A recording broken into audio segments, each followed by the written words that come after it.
infelizmente, está condenada mesmo a não despertar. E aí, Wagner, o que você acha disso? Não, ele teve a observação, isso é correta. Eu tenho um irmão que também quase bateu na trave, quicou na linha do gol e voltou. E aí fui visitar ele, falando, pô, finalmente esse cara vai cair a ficha. E ele voltando do hospital, falou assim, agora eu vou comprar uma moto nova, uma cristaleira nova. Exatamente assim. Agora, o que dá diferença, e não em todos os casos, mas a gente tem muita literatura sobre isso, são as experiências de quase morte.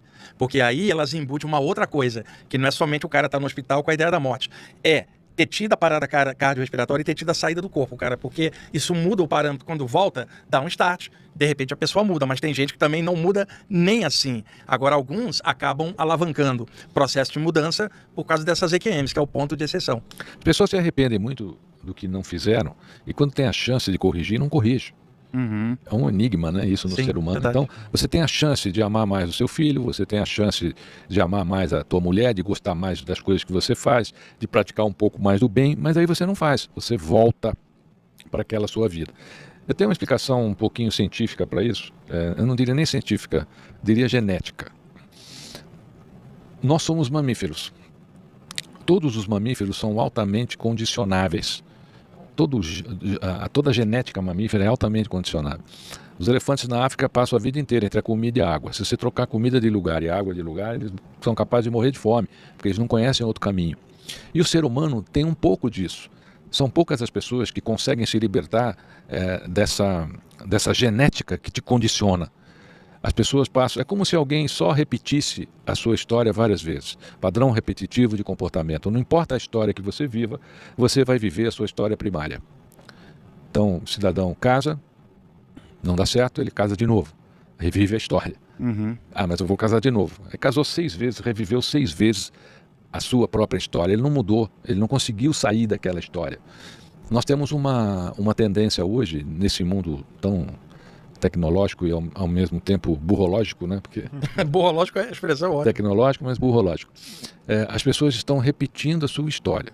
Umas por medo, outras pelo próprio padrão repetitivo de comportamento, outras por falta de consciência e outras porque está muito legal assim, eu não quero sair daqui.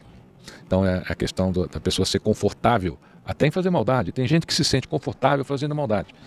Como nós somos mamíferos, temos a genética mamífera, nós nos viciamos em emoções. Nós temos uma enzima chamada MDO, essa enzima é a enzima das nossas emoções. Tudo que a gente faz, tudo que a gente sente, vira uma enzima. E essa enzima vai para o nosso cérebro e fica lá. Então você fala assim, pô, como é que esse cara gosta de fazer maldade? Ele gosta porque quando ele gera essa enzima da maldade, ele sente prazer no cérebro. O cérebro diz assim, puxa, que legal, adorei, faz mais uma maldade. Então os nossos sentimentos, eles podem gerar enzimas e essas enzimas podem nos viciar em determinados comportamentos. Ah, Roma, mas pode viciar no bem? Pode viciar no bem. Tem gente que acorda fazendo bem, faz o bem 24 horas por dia e o cérebro dá aquela... É como a endorfina. Essa enzima ela te dá uma endorfina do bem ou do mal. Puxa, eu não fiz fofoca hoje. Por exemplo, fofoca é uma coisa que essa enzima gera. É viciante. O cara é viciado em fofoca. Ele não consegue se libertar. Por quê? Porque é por causa dessa enzima. Essa enzima criou o cérebro dele tem essa necessidade. Aí quando ele faz uma fofoca, ele fica feliz. Agora eu estou tranquilo, eu fiz uma fofoca. Tem a fofocadinha do dia. Estou mais aliviado. A gente precisa tomar muito cuidado para não nos viciarmos em sentimentos e emoções que não são nutritivas. E só para também complementar